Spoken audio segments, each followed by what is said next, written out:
lekin muammolar hanuz ko'p. Buni ko'rib turibmiz. Mana hududlarga ham borganda o'rganayotganimizda ham hanuzgacha xufiy iqtisodiyotni ulushi yuqoriligicha qolmoqda va masalalarimiz ko'p.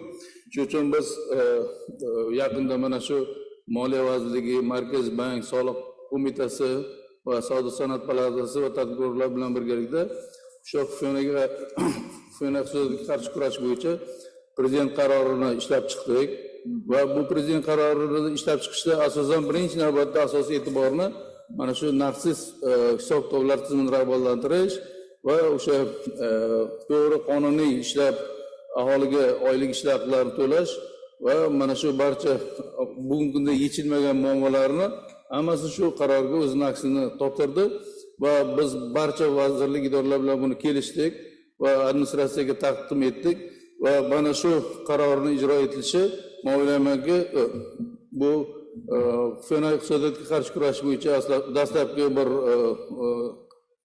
tizimli ishlar amalga oshiriladi.